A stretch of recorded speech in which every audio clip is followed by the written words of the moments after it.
हाय partners, ये है आपकी टारगेट स्क्रीन जहां आपके मैट्रिक्स और आपकी परफॉर्मेंस रिव्यू डेट विजिबल है।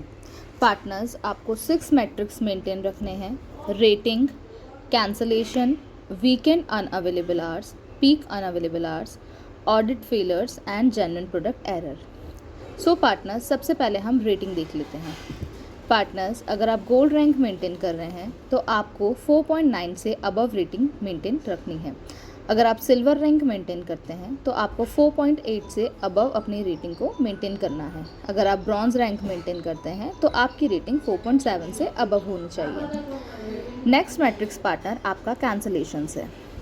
कैंसलेशंस पार्टनर्स, आपको मैक्सिमम 4 अलाउड है।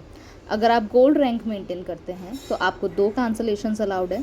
सिल्वर रैंक में आपको 3 कैंसलेशंस अलाउड है। ब्रॉन्ज रैंक में आपको 4 कैंसलेशंस अलाउड है। नेक्स्ट मैट्रिक्स आपका वीकेंड अनअवेलेबल आवर्स है। पार्टनर्स, आपको वीकेंड्स पे 13 आवर्स कैलेंडर मार्क करना है, बट आपको यहाँ पे अनअवेलेबल आवर्स मिलते हैं। जैसे कि अगर आप गोल्ड रैंक मेंटेन करते हैं तो आपको 24 अनअवेलेबल आवर्स मिलेंगे।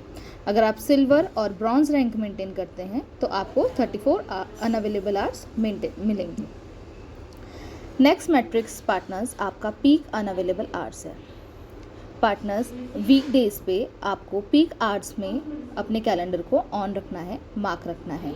आपके पीक स्लॉट्स होते हैं 9 to 11, 4 to 6, 6 to 7 और 7 to 8। पार्टनर्स, पीक आवर्स से ही आपके वीकडेज की कैलकुलेशन होगी।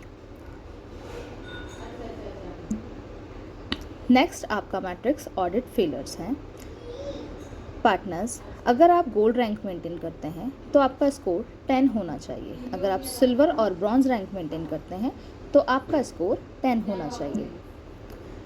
लास्ट मैट्रिक्स पार्टनर्स आपका जेन्युइन प्रोडक्ट एरर है। जैसे कि पार्टनर्स, आप सब लोग जानते हैं कि आपको अपने प्रोडक्ट की स्कैनिंग करनी होती है। सो पार्टनर्स, पहले इसमें आपका स्कोर शो होता था, बट अब इसमें आपका एरर शो होगा। गोल्ड रैंक में आपको 10% एरर तक मेंटेन रखना है। अगर आप सिल्वर रैंक है तो आपको 15% एरर अलाउड है, और अगर आप ब्रॉन्ज रैंक मेंटेन करते हैं पार्टनर्स तो आपको 20% एरर अलाउड है।